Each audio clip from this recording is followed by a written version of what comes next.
Okay, so anyone, next one, can we read the 148, the idea of belief in itself as something? Have we started already? Yeah. Okay, yeah, please, yeah. The idea of belief in self as something conditioned by greed is stated as a force of the four kinds of grasping mentioned in the previous chapter, grasping at the doctrine of self. There are then these two complementary aspects to the Buddhist critique of self: the claim that the notion is based on a faulty understanding of the world, and the claim that it is a function of deep-seated greed and attachment. Conditioned by these two things, the notion of self brings only suffering into the world. Yeah, can you continue? Okay, yeah. The Buddhist critique of self is directed at all theories or views of the self that imply some sort of unchanging self, whether that self is conceived of as eternal, immortal, or merely subsisting unchanged for the duration of a particular lifetime, or any period of time. As Professor Norman has shown, the refutation of Upanishadic identification of Atman with the world is the primary focus of the critique of self contained in the Alagadupama Sutta, discourse of the simile of the water snake. Elsewhere, Buddhist texts attack the whole range of views concerning the self. We saw above how three specific ways of regarding the self as are dismissed. In another extremely important and famous text, the Brahmajala Sutta, the Buddha gives an account of 62 different views, 54 of which concern ways of perceiving itself. Many of these views involve misinterpretation of meditation experience. Someone experiences some subtle and sublime level of consciousness in meditation and take this as the unchanging self underlying other experiences. Another often repeated passage gives 4 different ways of constructing a view of self based on each of the 5 attributes, making 20 varieties of the views that the individual exists. One regards the body as the self, or the self as possessing body, or body as in the self, or the self as in body, and so forth. Yet another passage describes how someone tortuously preoccupied with understanding the nature of self falls prey to one of 6 views about the self. Yeah, I think we can ask the next person to read. Yeah, yeah. Thus someone reflects inappropriately. Did I exist in the past? Did I not exist in the past? What was I in the past? How was I in the past? Will I exist in the future? Will I not exist in the future? What will I be in the future? How will I be in the future? Or he is uncertain about himself in the present. Do I exist? Do I not exist? What am I? How am I? From where has this being come, and where will it go? To one reflecting inappropriately in this way, one of 6 views occurs.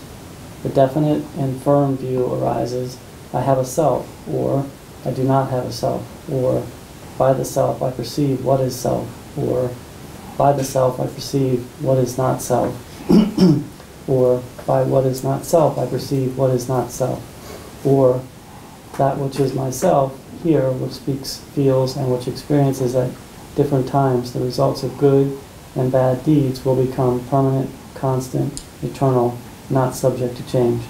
This is called being lost to views, the grip of views, the jungle of views, the turmoil of views, the commotion of views, the bond of views.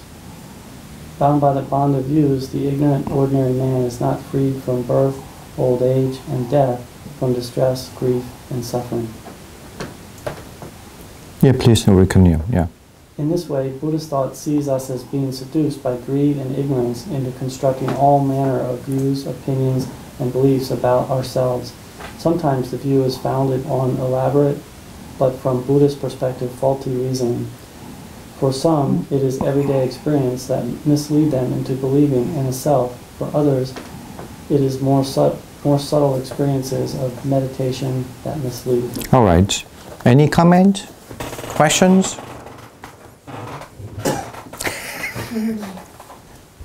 Can we do Brahmajala Sutta in the future? I love that Sutta. I think, yeah, we can read that. Actually, when I remember when I first teach in Taiwan, when I was invited to teach Agama in Fuyan, actually, college. So, and they were surprised. I didn't start to teach any other thing, but I started to teach Indian philosophy first a little bit, and then I teach this Brahmajala Sutta. So Brahmajala Sutta, basically there are 62 views.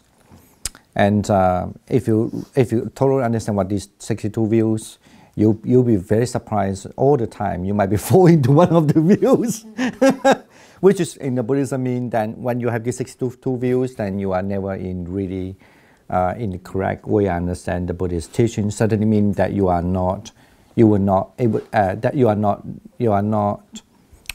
still being hooked up by the view, so that you are suffering. You still lead you to suffering. Anyway, I'm not going to talk about that yet, but any other question here? I think that the main point you want to understand. The notion of self is not just like a theoretical saying that, okay, the Buddhism believes in no self, but it's also have much to do with morality, ethical understanding too, and also have much to do with the concept of basically mean that how Buddhism believes that someone can be really relieved from suffering, relieved from misery and so is because when they have the wisdom to understand the concept of no self. Because the concept of no self has directly to do with the ignorance and also grasping. And have the lots of grasping to the notion of the self and notion, and have a lot of to do with the wrong understanding of many things, right? And then that even wrong understanding can be even in daily life, or even can be in philosophical, but certain even in the subtle sense, even in meditation. Because in other texts like the 62 views, a lot of views about actually they have experience in their meditation. But I mean, generally we believe in meditation you are become much more subtle and aware certain thing, subtle in aware in something. But that within the awareness, they grasp that as the soul, as the self, right? So that's like even now in general, like in Hindu, for example, like if you can meditate, you feel like a profound joyness called Nandi. Nandi means like his name Nanda, 就是快乐 joy, 喜. So when you feel there's something really spiritually joy, and you think that is an eternal bliss, what we call eternal bliss, right? Like an eternal kind of joy feeling. And they think that's how the God feel. And this is how the God with you. And that's, but then the Buddhism say that is attachment, that is a wrong view. Okay, yeah, like that. And of course, we will learn more later and so forth. But here, at least so far, it say that we have to understand that it is everyday experience that mislead into believing in the self. For others, it's a more subtle experience of the meditation that misled. Right. So it could be like this. Okay. Any other question or comment? Yes.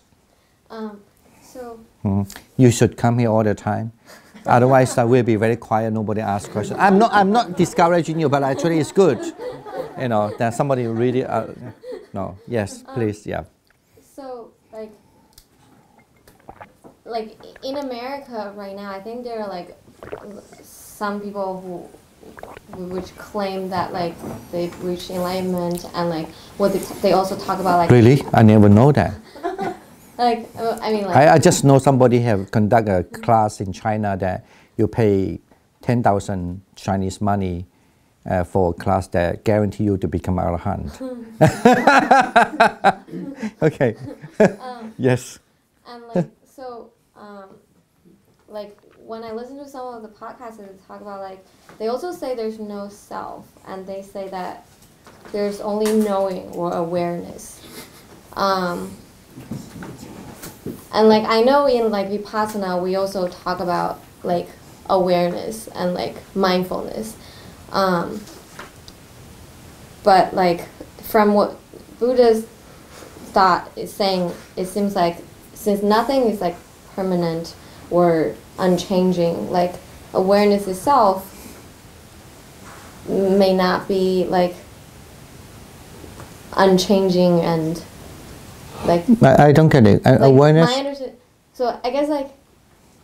Right, there's no self, but like, is awareness something that always is there? Okay, so you want to say that you could argue that awareness is the self. You could postulate that idea. Right. Are you saying that? Yeah. It's, okay. So I guess two things. One is awareness self, and two is awareness unchanging. Say that awareness is consciousness. Consciousness mean conscious. I conscious, right? So you could use it as like a verb. I conscious something, or you're aware something. Of course, consciousness has a function of awareness. So take the awareness as a function.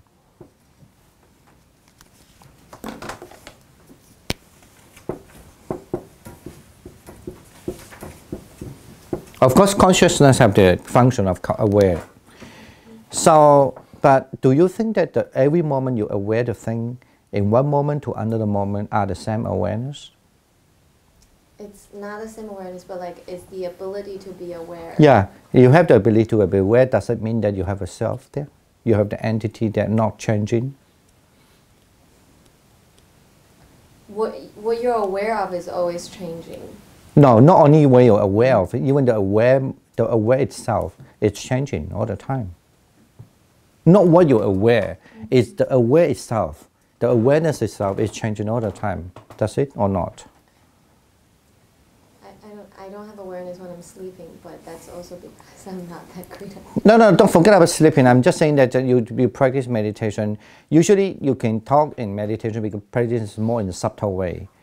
But whether you're in a subtle way or not in a subtle way, but you could even think about that. I mean, even for rational reason, you could think, do you think that the awareness itself is changing or not changing? Or is it, maybe best to ask this, do you think the awareness, that unit of the very moment awareness, do they have the entity not changing? Do they have the entity of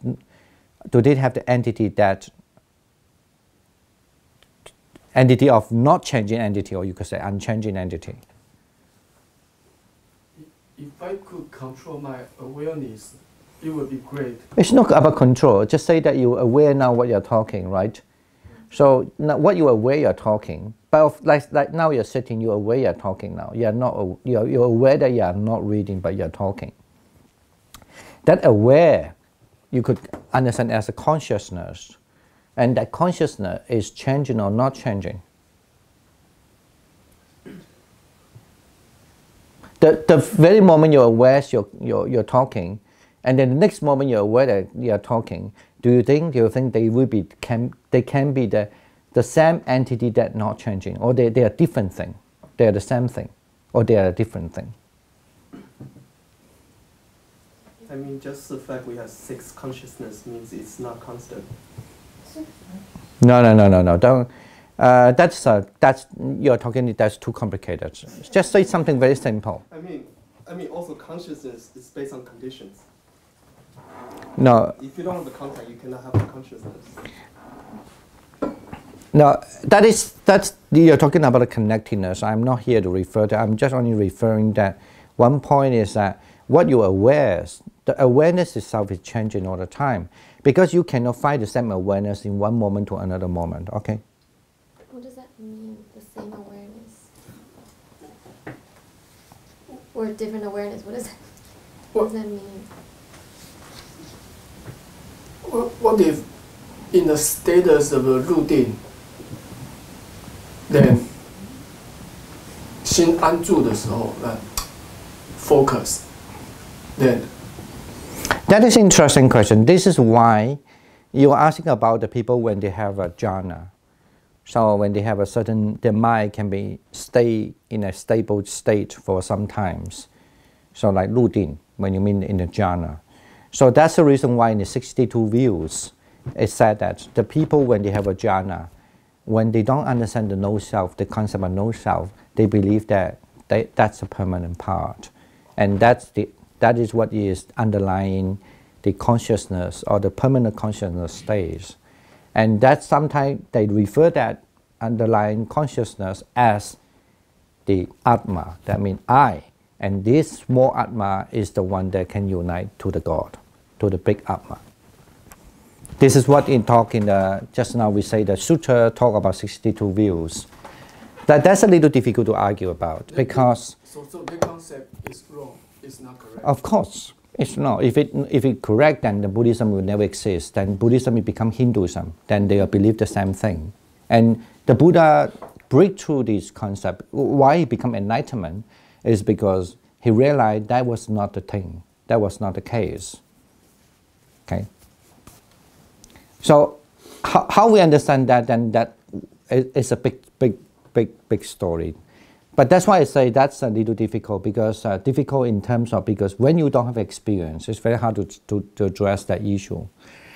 But that issue had to be break down, because if you understand things are conditionality. So, okay, so, all right. I still don't understand what it means by like awareness is different. Like I understand. No, I mean I say it's very simple. Like just now when before you ask a question, right? And now before you were asking question, and now you are asking question. Tell me, is that the same person? Before the you was. I don't want to talk about awareness now. The same thing about awareness. You're aware you're asking a question, and now you're aware you've been asking the question, right? You have been asking question, and now you're aware that the question is asked, okay? Or is that the same of you? Is that the same awareness? Object of awareness are different, but like, But then you still believe there's an underlying you there. Sorry. The awareness of asking the question, the awareness of having asked the question, and the difference to me is the object of what you're aware of are different, but I don't know if... You could argue that, but the object is different, but then the object, the different object actually qualify that awareness, right?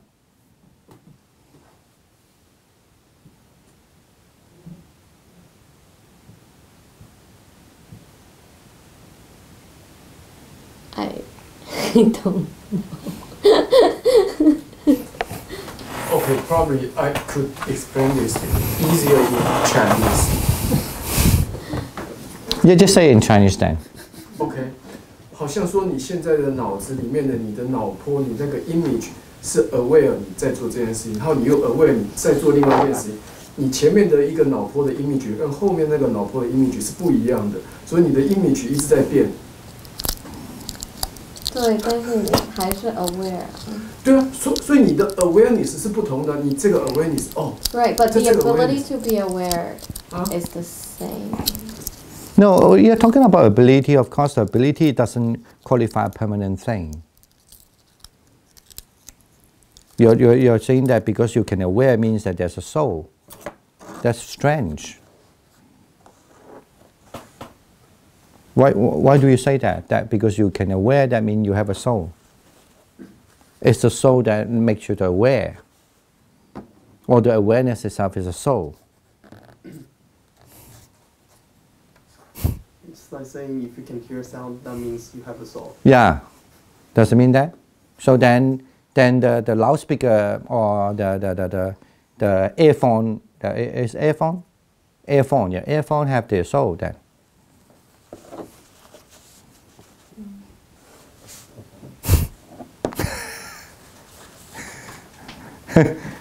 Now also nowadays the computer also, they have this, I mean in old days I think it's very hard for them to understand that let's say you can touch on the screen and it responds. That means you could say they have awareness, right? Because they have a passa, mean contact. So then the computer have soul. Are you saying that? Or you could just simply argue they just respond. And the response, the interesting is that the response, actually the response is, everybody think there is the same response, but it never can be the same response. Because making the time and the object change all the time too, but the all response maybe to you it's the same response because when you click on that, then they have the same response to you. But then actually, if you really look at the all given the time and what, but none of the response are the same, right? Right. So, like in Vipassana, then, like we talk about being mindful at all times. Like, is that mindful? Like, so, like, if you're very good at meditation, is that mindfulness a constant thing? Like, I don't know how to explain it.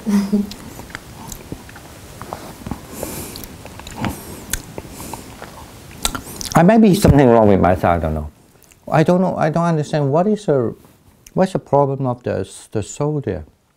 I mean, no. Why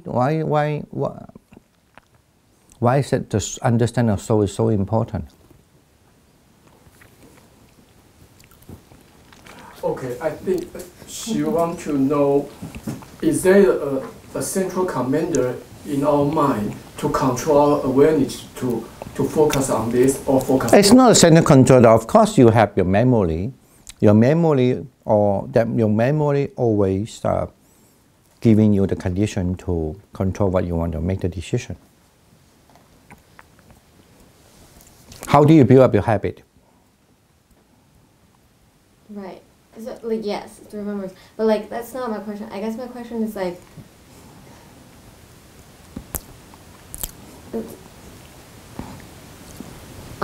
are we saying that there's no awareness No. self outside of the subject, the object of awareness? I think you're wrong. We say that in the Buddhism, we say when we talk a person, we don't say there's no person, it's empty, it's space. We don't say that, right? Mm-hmm. Even, don't misunderstand, even the concept of kong or emptiness is like that, no. Mm-hmm. The emptiness, I don't want to talk about that topic now, but definitely is that if you understand emptiness mean empty, means space or void, it's completely wrong. It's not like that. Mm-hmm. We didn't say that there's no person, mean there's no person called we only just air or space or void. No, did we say that? No. No, there's a consciousness. And in consciousness, but you cannot take the consciousness as a self. But we don't not denying that you can conscious, you can aware. But we are not saying that the awareness is self. Why? Because awareness changes all the time. The awareness they have to function as a person. You have to function aware thing, but it doesn't mean that aware thing itself is the self. You know? Why it's not the self? Because usually when we say the concept of self, the definition always mean, you could say as a self, but my definition of self means changing. Okay, that's fine. That's your definition. But unfortunately, that's why in the before paragraph, when in language, when we say there's a self, we carry the mean no changing. The entity which you think it should be the way, and it's not being conditioned. Okay. We are not here to deny that we don't have awareness. Because here say that very clear, that's why I say the consciousness means the awareness. Here you could understand it. Mm-hmm. We have awareness, but we don't say that awareness is the self. That's called eternalistic idea. Because you think there's a permanent thing, kind of like maybe in taking, take his understanding mean like a controlling your awareness. No, nothing control your awareness, right? It's only your habit, you could say. Your past carry the memory, and that memory trigger you to that. For example, if I speak Chinese, shouting, swearing, and other people swearing in Mexican language, you don't understand. Your awareness will be in the Chinese, but not the Mexican. Why? Is it because of self telling you? No. It's because your memory telling you that that's the language you know. You grasp that one, right? And the Mexican is also swearing. But why don't you listen to the Mexican? You don't understand it. Your memory doesn't trigger with you. Both people were swearing at the same time in two directions, but you only pay one attention. That is because of your past connectedness giving you the awareness to that particular thing, right? So there's no ability of awareness itself, like like the very notion of like we have the ability to be aware is sort of. No, I mean you have ability to be aware as a human. You must be ability to be aware. Isn't that then if? But that's the reason why you have to go in the middle path. We are not going to nihilistic. We are not going to say we don't have that. But isn't that permanent? Isn't that unchanging? The ability to be aware. That is a good question. Why? Because the unchanging question, the ability to be aware unchanging question, is the question of the swa power. That's in Abhidhamma, is a very big topic.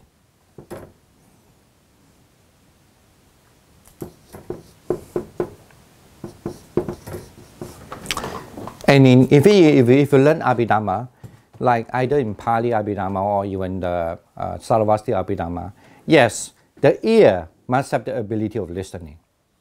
And then your eyes do not have the ability of listening. Your eyes have the ability of seeing. That's what is called the intrinsic nature. The nature of hearing it's the ability. But the intrinsic nature in Abhidhamma is been accepted. But in the dependent arising, or you could say the emptiness school, that doesn't accept that. So that's the reason why in Buddhist philosophy, if you want to know why they don't accept it, they have their own argument. But in Abhidhamma, they accept it. That when you say that, you could say the word mean ability of function. But that's the reason why in emptiness school saying that when you still believe there's the ability like the function, so as the intrinsic nature does not change, then you are still not in the ultimate truth. But in Abhidhamma, no. Yes, they have to accept that like the consciousness must have the ability of awareness. The ability of awareness does not, the understanding of the ability of the awareness do not directly carry to the meaning of the self. It's just the function itself. Okay?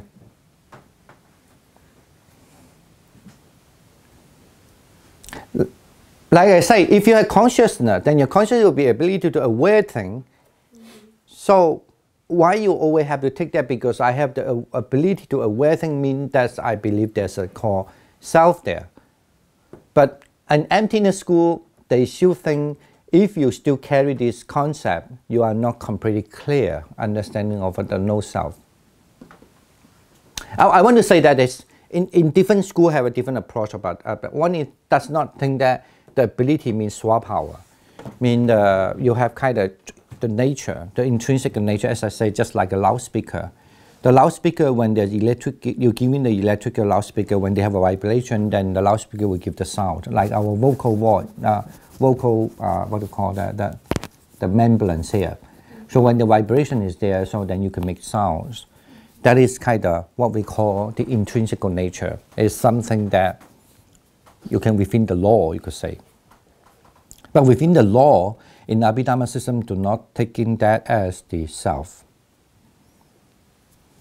Okay. So it's not that nothing is permanent, it's just what we define as self does not include that part which is permanent.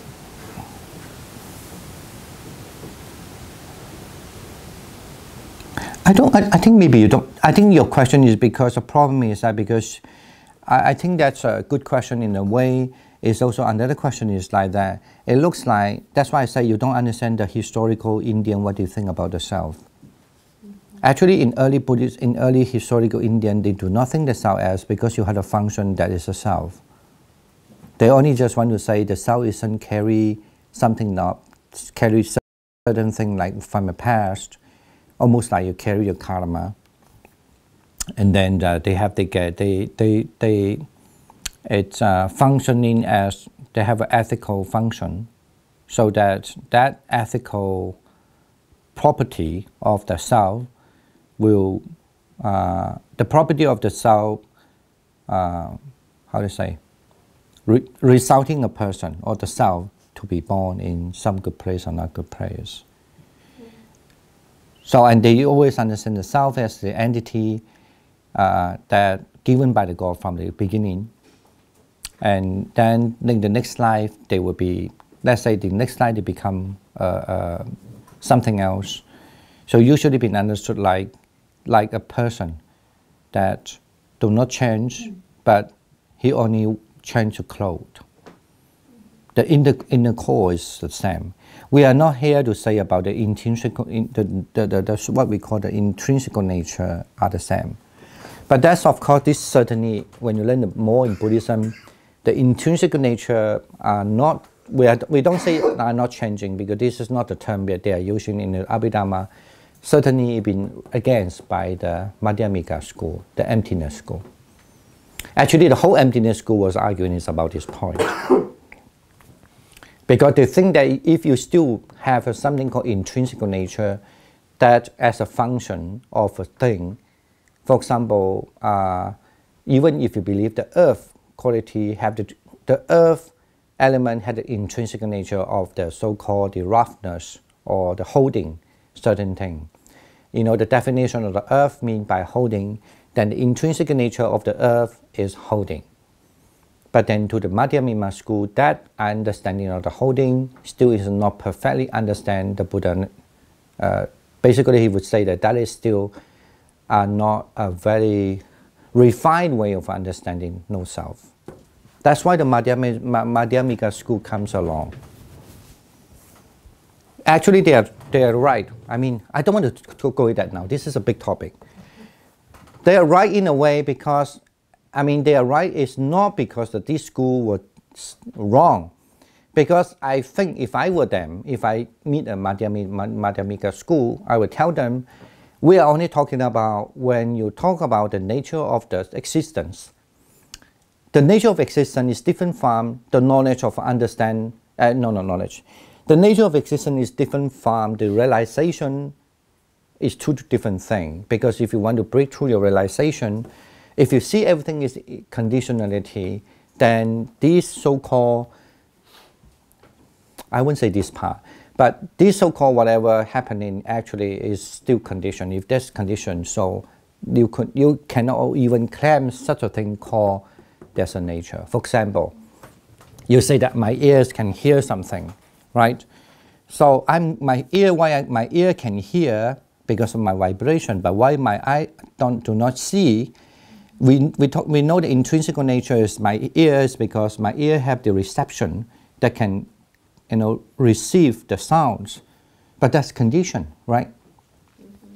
But if my eyes change my way of eye, so-called the notion of eye, that let's say my eye you have a condition to change the eye, have the membranes and have a receiving, then you can argue that my eye can hear, right? In other words, things are conditions. That's why the term called the intrinsic nature is just a term or word or the terminology trying to describe that when the things are conditioned, they must have the conditionality nature there, right? I get it now? So if I was Sarvastivada school, I don't think I was afraid of the Madhyamika school. I would just argue that. I'm talking in this way. I'm not, you don't misunderstood my way of saying why we talk about swapower. Okay? But unfortunately, the Madhyamika school think they are the only best. They didn't understand, actually, they still talk about dependent origination. But in this level, they only saying that there's an intrinsic nature of certain thing. But they also agree that actually, ultimately, this thing, not necessarily you have to be addressed because since everything is conditioned, so we are still, address this issue in the conditioned sense, right? Okay, now? And so with the right condition, we wouldn't have awareness as well. For example, now when you meditate up to the point that so-called the Nirodha Samapatti, there's a kind of meditation state that when you reach to your consciousness completely ceased, then you don't have awareness. But that awareness, without awareness, is not self. Okay? Okay. All right. Good that you get a point. Now, Now let's go back to the elaboration teaching the dependent arising, which actually was just mentioned some of them already. Now, yes, next one. Can you read that? I introduced above the notion of dependent arising. Yeah. Okay. I introduced about the notion of dependent arising and the formula of 12 links that most commonly described it. In the earliest Buddhist text, there are a number of variations on this list, some omitting links, some changing the order. This has led some modern textual scholars to speculate as to possible stage in the evolution of the formula. These problems need not concern us here. Whatever its history, it is clear that the 12-fold formula became standard early in the development of Buddhist thought. But curiously, apart from stating the formula and using it in a variety of contexts, the earliest texts give very little explanation of how the formula is to be understood.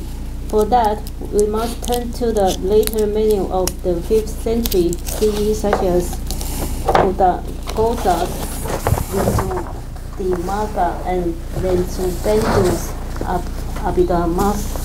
No, it's Vasubandhu. Vasubandhu's Abhidhamma-kosa.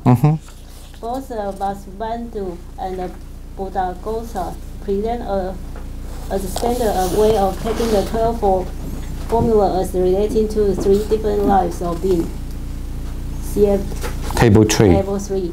In our previous life, we have performed various actions. We have been prey to the various volitions, impulse, and activities of the mind, both meritorious and unmeritorious, wholesome and unwholesome, and these are collectively summed up in the formula as 2 formations,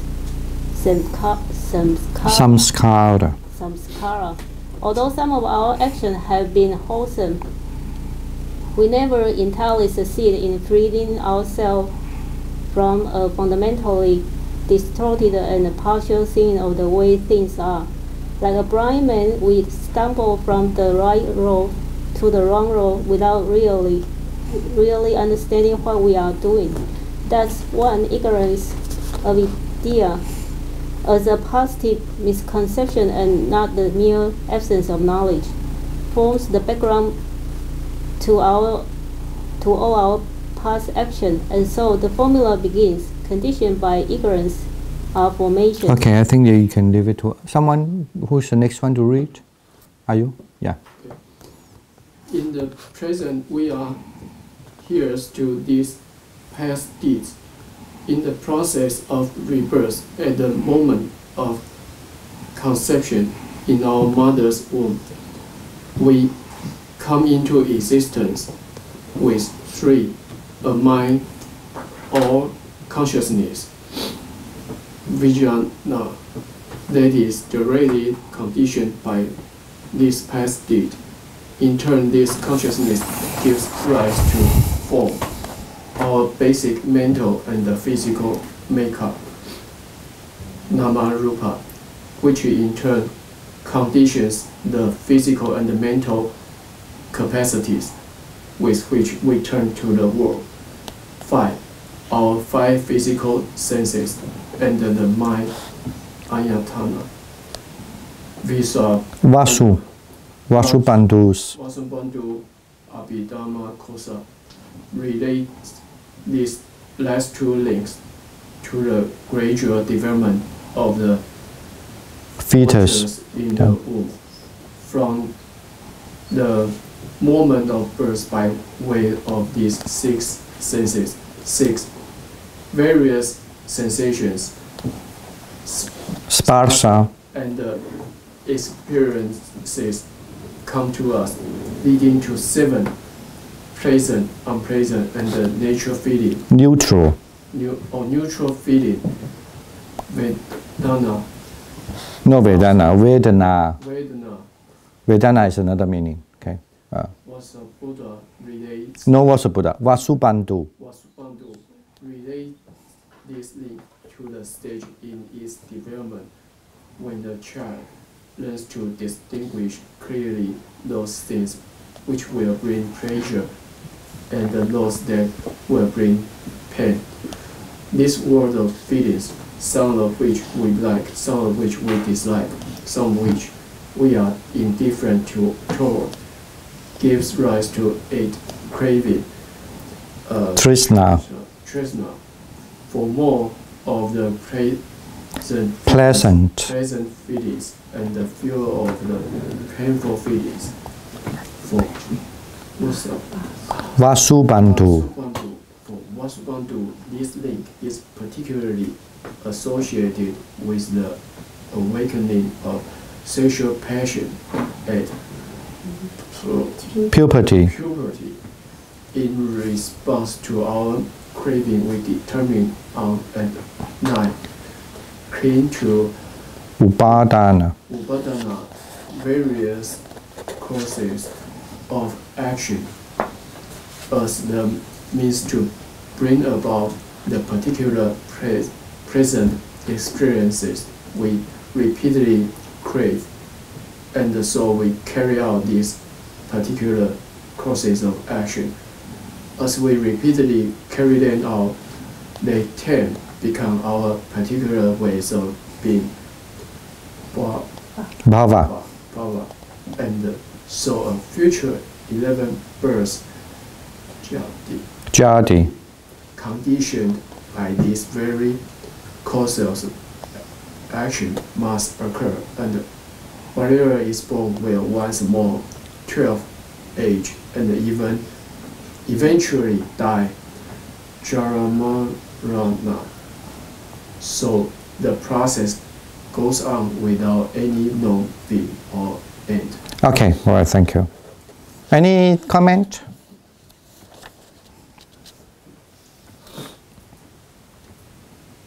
So this is the third union.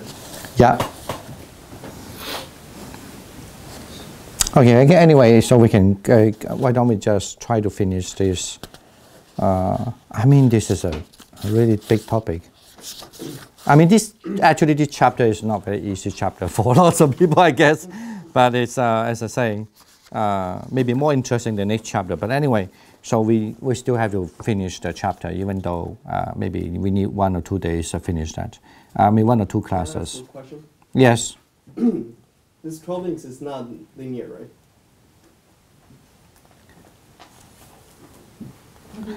I think that you have to understand the 12 link is not about the linear, it's more about the principle.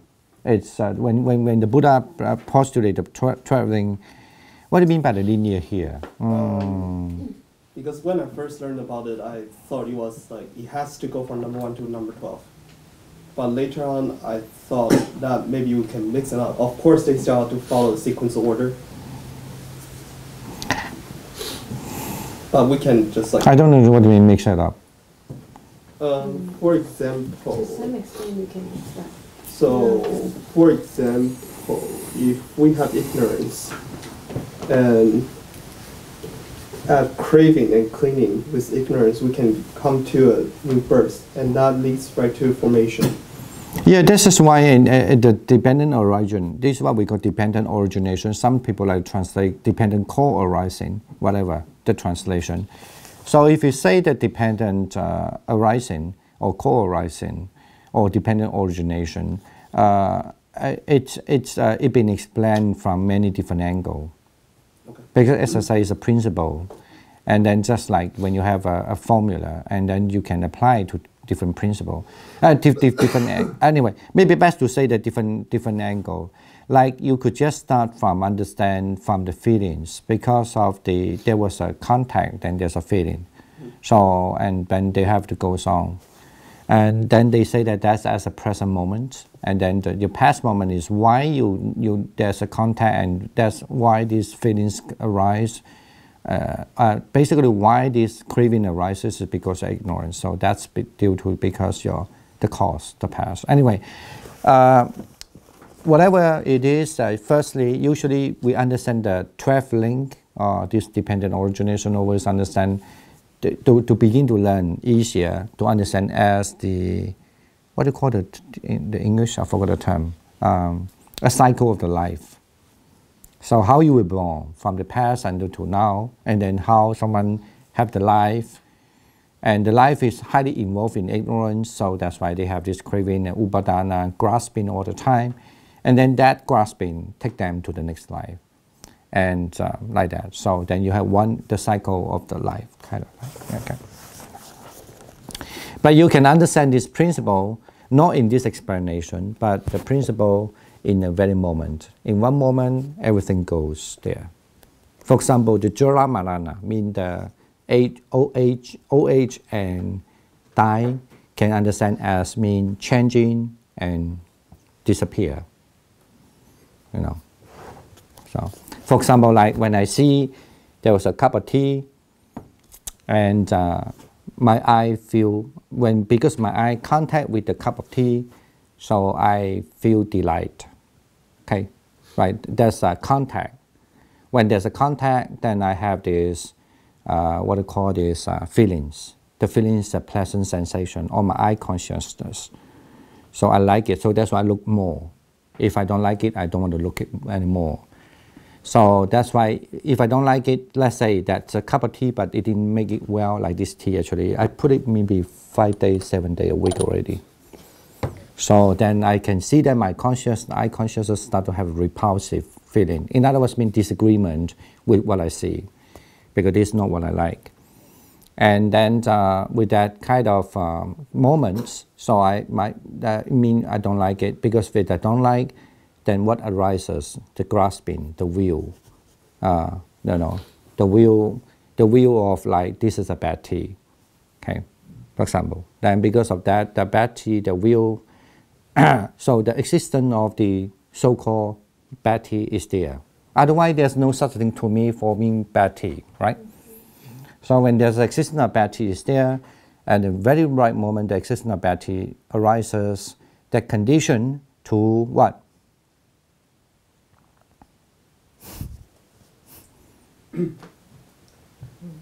Anger? No, and something arises, so-called existence of the bad tea is there. Clinging? No, becoming. The becoming. When existence, so when that so-called bad tea existence, and then the becoming come to be. When the becoming come to be, so that actually that so-called the bad tea is gone. Okay. Okay. Okay, so and gone. However, because of my wrong view, and I always thought there was a permanent I thinking this is a bad tea. Okay. So that's the dependent arising was described or been explained in one moment. Okay. Or you could say few seconds or 1 moment. All right. So anyway, we just leave that alone, let's say. And then let's say how the book. So anyway, I guess the time is almost up, you know. Basically, I will ask you to go back to read this page from the same thing. You could read the same page 150 again. The Vasubandhu and Buddha also present a standard way of 12 formula, okay, and the so-called conditionality. Because try to remember, can we, next time please come back when you at least try to finish page 159 until you could see the last paragraph about the whole process of the so-called the Lunhui, the process of the power chakra, mean the existence of the wheel of existence. Okay, at least read that. And I hope, of course, if you have time, then you can finish the last paragraph. Did the Buddha deny the existence of self? That is another part. Even we trying to say that the Buddha saying that there's no self, but how the Buddha understand when actually really deny the self at all? Then, if you have time, you can finish the page 162. Then we can end up this topic. Why we want to know the dependent arising have many reasons. Firstly, at least so far here in this book presented, the dependent arising is the way to explain how someone, because still Buddhism believes in reincarnation, and then how can you explain someone still even without believing there's a self, but then you still can able to explain the process of reincarnation. Okay, All right. I mean, this is read through that. And as I say, but dependent arising is a big topic. I mean, say that once the Ananda told the Buddha, you know, Buddha, I understand what you talk about the dependent arising, and the Buddha told him, no, you may know part of it, but you still don't know the very profound of it, because it's really deep, really deep. If you want to say that I learned religion of some other religion, they always ask you to say, okay, like a religion asking you how you submit yourself to the highest being, right? You say, oh, this is so easy. It's not. They can still have a lot of big topic to talk about. How you should submit yourself to the higher being. Even that is a theology. When you study theology, is a very big topic. But imagine that is just only one concept, like how you submit yourself to the higher being. But here, it's 12 link. How this 12 link can be explained in the whole universe. The existence of the whole universe, the existence of yourself, and then also the cessation of the universe and the cessation of yourself. That is all from this 12 link also. Okay. But at least in this paragraph, to just understand, so far what you're learning is only to addressing, so how do we explain when there's no self, but then reincarnation still take place, right? Okay. Okay, right. Thank you for coming to class. I know this is a little boring class, relatively, but actually people who like philosophical thinking, that definitely is really important topic. And I knew that when I go for lots of conferences in the past in America, you could see that almost 80% of the people present the paper is all about no self, because that's what fascinated them the most. Okay, but I mean, since you're a Buddhist, if that's certain the Buddha think that he discovered one of the really important thing, then that definitely this is not a topic that we can ignore. Okay, we can ignore. All right, and thank you for coming. And then any comment, any suggestion, always welcome to write to us. Right? Okay. Well, we're waiting for the next class. Okay, is it next week? I don't know. Huh? I believe so. That would be great. We've been, you know, the class stopped for a long time and some people disappear also. And then for some people it's coming back and some new people here too. Welcome. All right, I will see you next week. Thank you so much. Yeah. Thank you. And then we do the transfer marriage. Sagaranda is just a tradition. He will have to say something transfer marriage. Well, we become Chinese in English medium, please. Okay. May all these merits gathered from this class transfer to all sentient beings in the world. May all be attaining final Nibbana. Okay, sadhu, sadhu, sadhu. Okay, thank you. Okay, all right, thanks. Yeah.